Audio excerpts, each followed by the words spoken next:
3 ways to get your emotions under control. Do you rule your emotions, or do your emotions rule you? Many of us feel instinctively that our emotions come from the way we feel. You've had a hard day, and so now you are thinking bad thoughts. Those bad thoughts are then making you feel unhappy. But have you ever thought that the opposite might be true? That you might be having bad thoughts because you are in a bad mood? That maybe this is what made your day bad? Either way, being able to control your emotions is crucial if you want to be as effective as you can be, maintain the respect of others, and generally perform your very best. In this presentation, we'll look at 3 ways you can get your emotions under your control. 1. Consider your physiology. Many of us think that emotions come from our psychology. Very often, though, they can also come from our physiology. That is to say that our emotions are dictated by the things that are going on in our bodies. For instance, if you are in a bad mood, then it could be because you're low on blood sugar. Our bodies use high blood sugar as a signal to create feel-good hormones. When it drops, we produce cortisol, which makes us anxious and hangry. You might be tired, too, or perhaps your emotions could be getting in the way. Either way, you need to consider the role of your physiology as well as the role of your mind. 2. Control your thoughts. That said, controlling your thoughts is also important. Techniques used in CBT, cognitive behavioral therapy, teach us to challenge negative thoughts and to even test our unhelpful beliefs. This means first identifying the things we think and the things that are causing our bad state of mind, and then asking whether those thoughts are true or useful. 3. Meditate. There are countless good reasons to meditate. One of the most important, though, is that meditation can improve your emotional control, your focus, and your discipline. This is literally a process that involves focusing your mind and avoiding distracting thoughts.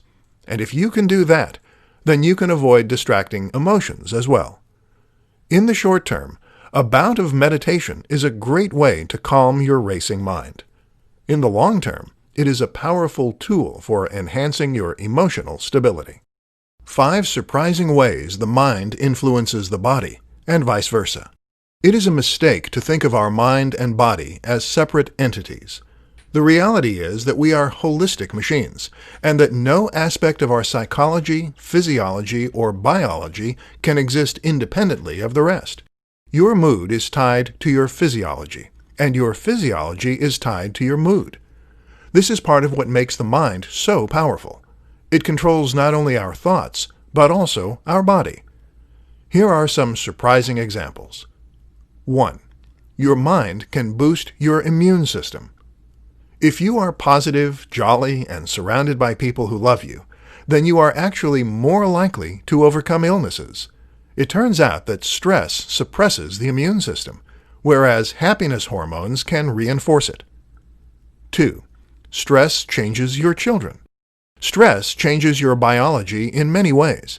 It can even change the way that certain genes are expressed, and that means you can pass those changes on to your children. Surprisingly, if you are very stressed when you conceive, your children are actually less likely to be stressed in life. 3. You don't digest food properly. Stress causes a range of conditions, such as psoriasis. But did you know it also prevents you from properly digesting your food? This can actually lead to malnutrition, even if you are eating properly. 4. Your gut changes your mood. So your mood changes the way your gut behaves. But did you know that this relationship is a two-way street?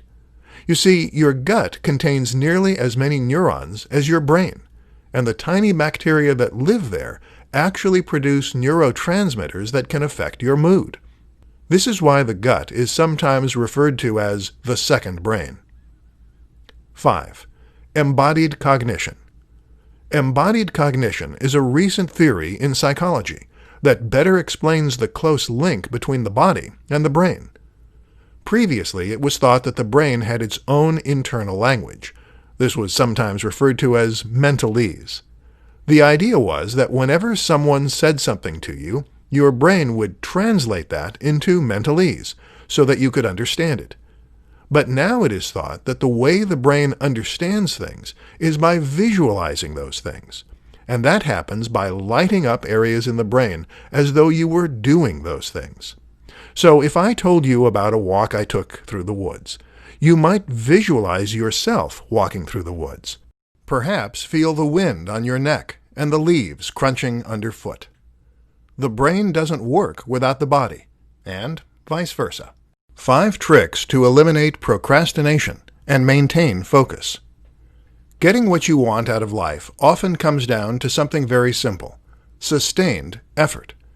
Will Smith says that what sets him apart from the competition is his willingness to stay on the treadmill until he collapses. He will go the extra mile. You hear similar stories in every other industry and among every other highly successful and driven individual. You want to win. You need to put in the work. And that means you can't be getting distracted. So in this presentation, let's explore 5 quick tricks you can use to procrastinate less. 1. Do the fun task first. Many of us think the first task of the day should be the biggest and the hardest. With that out of the way, we can then focus on other matters. Except that is then a barrier that will put you off starting at all. It's better to get a quick win under your belt to put yourself in the right state of mind. And that means starting with something easy. 2. Leave work incomplete. This might go against every natural inclination, but before you lock up the office tonight, start some work and leave it incomplete. Why? Because the human brain hates a lack of closure. This makes it much easier to pick up and go first thing tomorrow. 3. Visualize why. It's easy to find the things we need to do boring and uninspiring. Why? Because we only want the prize at the end. We don't want to do the work in between. The key is to tap into the enthusiasm you have for the destination and to use that to motivate you on your journey. Picture why you are doing this. Feel it emotionally, and then you will be driven. 4. Rest.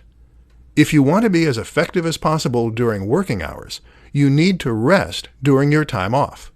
Sustained attention requires a lot of energy, and that runs out after a while.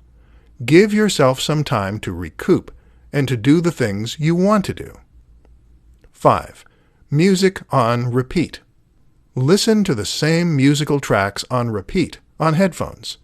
Eventually, the brain becomes desensitized to hearing the same track play over and over, and thus tunes out.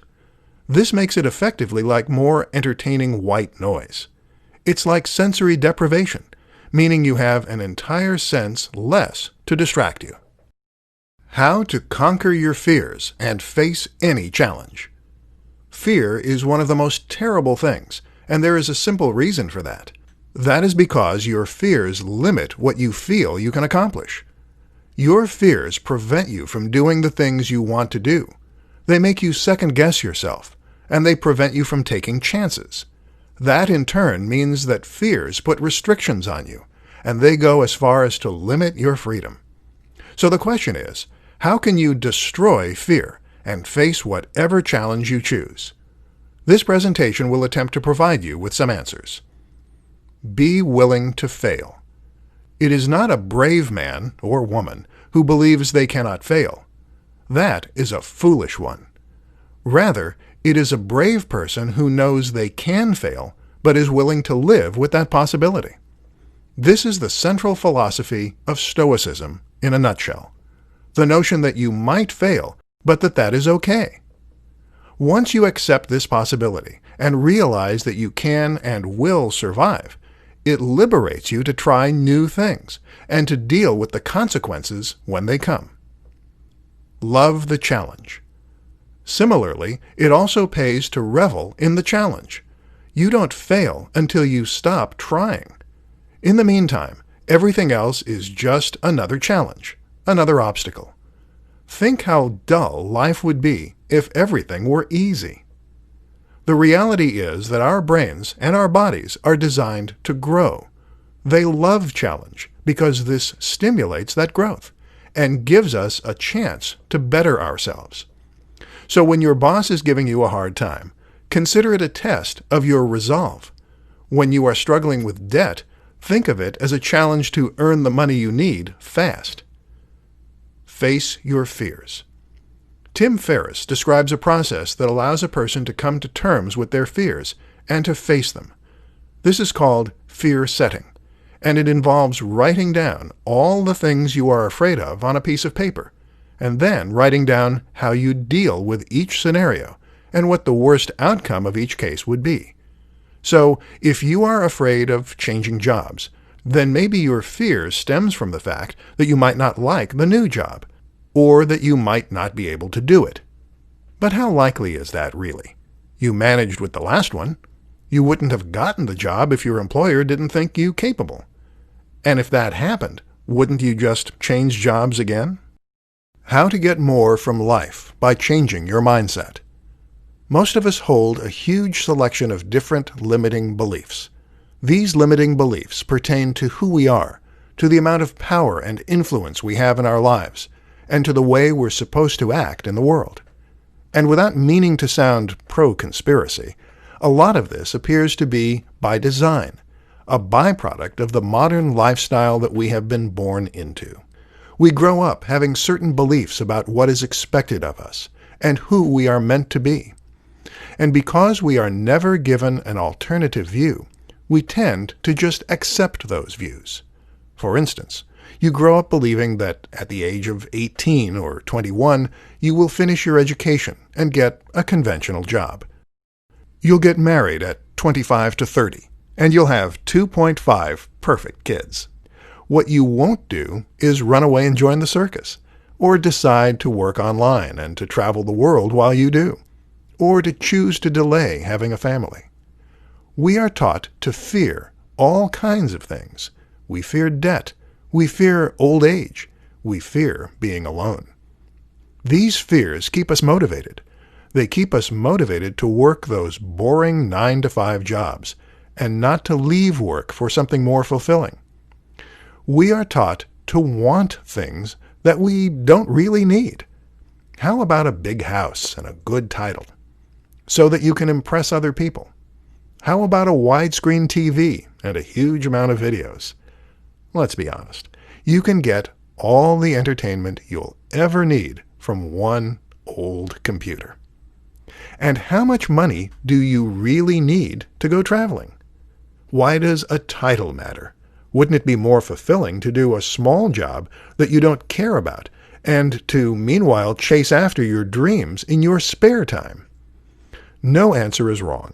If you are happy with the conventional view of success, then that is fine. But the point is that you should expand your mind. You should open yourself to other possibilities, other routes, other ways to be happy.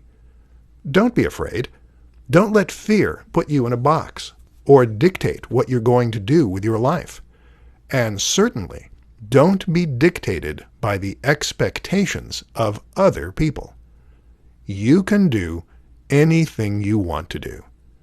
The worst-case scenario is not as bad as you think it is, and there is limitless possibility out there.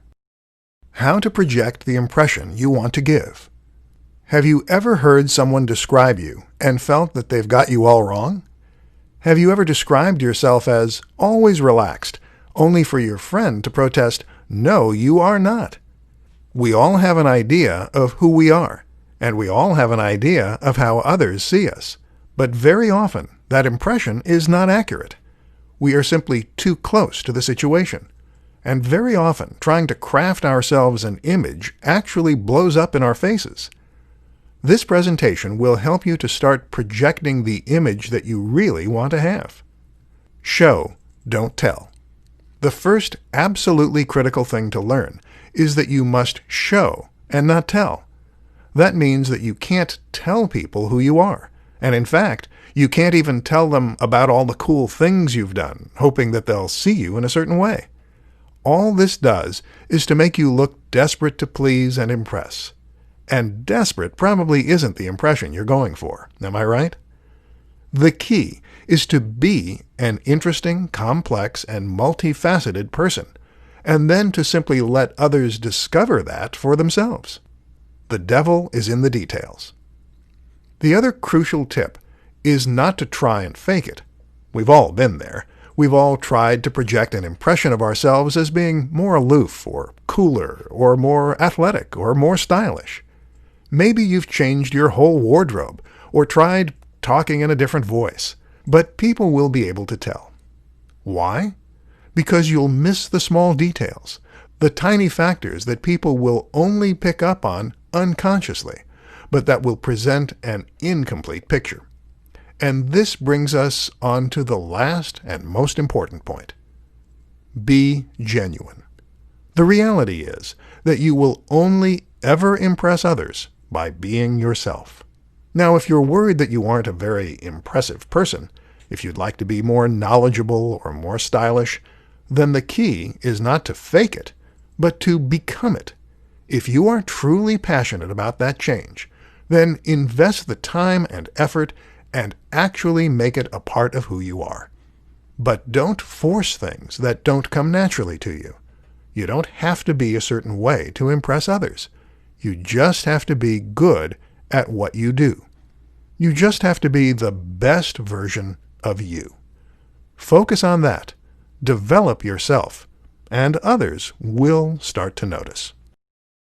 How to stay calm in any situation. We all know people in our lives who are as cool as cucumbers. These are the people who never seem to get fazed by anything. No matter how the world is crashing down around them, they know just what to say and do, and they act as a calming influence on everyone around them. Then there are the people who get into a flap, who panic, and who shout. Guess who is the more effective in a crisis? Guess who makes the better leader? Guess who people look up to more? So, staying calm in any situation is an incredibly useful skill to have. The question is how you go about overcoming the all-too-human urge to lose it. In this presentation, we'll go over some simple steps you can take to keep your cool. Breathe. The first thing you need to do is to breathe. Recognize that the reason you're panicking is that you have gone into fight or flight. This is your body's physiological response to trouble, and it causes your heart rate to become elevated, your breathing to accelerate, and your mind to race. Not helpful. If you breathe, though, then you can regain your composure and fix your parasympathetic tone. In plain English, you can trigger your rest and digest state, which is the polar opposite of fight or flight. To get into this zone, you're going to use something called belly breathing. Breathe by expanding your gut first, and that way you can fill your lungs more completely, starting at the bottom. Breathe in and out for a count of 3 on each. Take a step back. The next step is to try and get your head in the game by removing your emotional response. You might be scared, worried for a friend, or upset. None of these things will help. So instead, take a step back and try to imagine what someone who wasn't you would do in this situation. What would James Bond do? Assess the situation in a more removed manner, and you'll come up with a better solution. Assess what needs to be done. One of the reasons that many of us become frozen with fear is that we don't want to take responsibility and make matters worse rather than better. To avoid this, quickly identify the worst-case scenario and the best-case scenario. Accept the possibility of the worst-case scenario, but take the steps you need to take to work toward the latter. How to tap into the mindset of the most successful business leaders. How do you become a highly successful business leader? You might think it's impossible, but if you run through your list of objections, then I bet that few of them hold water. You don't have the money? Weren't born with a silver spoon in your mouth? Well, guess what? Neither were half of the biggest CEOs in Silicon Valley. Next. What about technical expertise?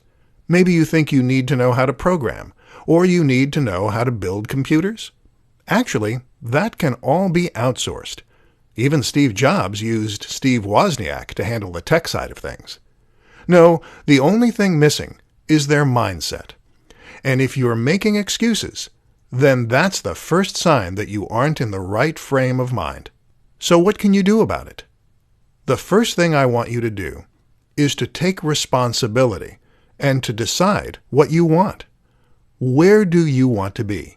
What do you want to accomplish? What are you passionate about? It is now down to you to accomplish that and make it happen. No one is going to hand it to you on a plate. Something that Tim Ferriss says is that you should look at the two worst outcomes. What's the worst outcome of going after your dream job, and what's the worst outcome of not? The worst case scenario, if you set up your passionate business, is that it goes wrong. It crashes and burns, and you lose money and perhaps a little bit of face.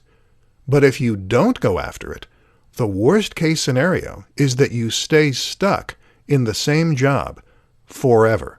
You never challenge yourself, never stretch yourself, and never find out what you could have done with your life. At 60, you look back on your life and you feel regret, although it is never too late to start. So find your passion and go after that. And no, I'm not talking about a compromise. You want to be the next Bill Gates or the next David Beckham? Then do that. Don't work in a tech firm and don't become a soccer coach. Go for the gold, because it's only when you are working toward your passion and your true goal that your body, mind, and will be in alignment. It's only then that you will come alive and enter a flow state, a state of mind where everything else seems to slip away, and you can accomplish anything. How to tap into the power of your emotions. There are a number of science fiction tales that depict societies that have done away with emotion. These people have learned to completely eradicate their basal instincts and become creatures of pure logic. The idea? That doing away with emotion would make us more reasoned, more practical, and even morally superior. War would end. Suffering would be a thing of the past. All that good stuff. But you know what? Emotion isn't just some biological inconvenience. It is not an accident. Our emotion is there for a reason, and it has a number of critical roles. The key is simply being able to tap into that emotion and being able to choose which mental state we want to be in at any given time. Sure, emotion is a bad thing when it causes us to make silly mistakes, or when it causes us to be too depressed to get out of bed in the morning. But did you know that emotions can also give us subtle cues before our logical brain has a chance to react? For example, if you play the game higher or lower, purely following your emotion and instinct, then you will perform better and faster than if you try to calculate the odds, or if you just play it by random. And when you are angry or scared, did you know that you actually become stronger and faster? Adrenaline increases muscle fiber recruitment, which in simple terms means you tap into greater strength. All those emotions are there for a reason. Anger has a place. It gives you the courage to stand up for yourself. Fear has a place. It helps you avoid danger. The key to getting emotions under control and tapping into them as needed is to learn to focus. Focus on the things that bring you comfort, or the things that work you up. Need to tap into some reserves of strength, some latent energy? Remind yourself why this really matters, and then focus on that fact. Need to overcome your fear? Then focus on the comforting facts of the situation. Maybe the worst-case scenario isn't so bad. Events do not determine how we feel. Our reaction to events do that. Our interpretation of events does that. Your job is to choose what you want to react to and how you want to react to it. Why the right mindset is the first step to accomplishing your goals. No matter what it is that you want to accomplish, the first thing you need to do is to adopt the right mindset. Everything that you are everything you do and all the world around you begins in your mind. If you change the way your mind works, then this will have a ripple effect in every facet of your life. When it comes to accomplishing your goals, the most important thing is that you have passion, dedication, drive, motivation, determination, vision. In fact, accomplishing goals is not hard. All you need to do is to identify what it is you want, come up with a strategy to get there, and then work tirelessly and unceasingly until you start to see the results you want. No, it really is that easy. Problem is, a lot of people get confused along the way. And it starts right at the beginning, with having the wrong goal. You see, all too many people will set out with a goal that they think they need to accomplish. They'll work to become the person their mom wanted them to be, or that society thinks they should be. They'll choose the goal they think is easy enough to accomplish, and realistic enough. Or they'll not be sure what they want at all.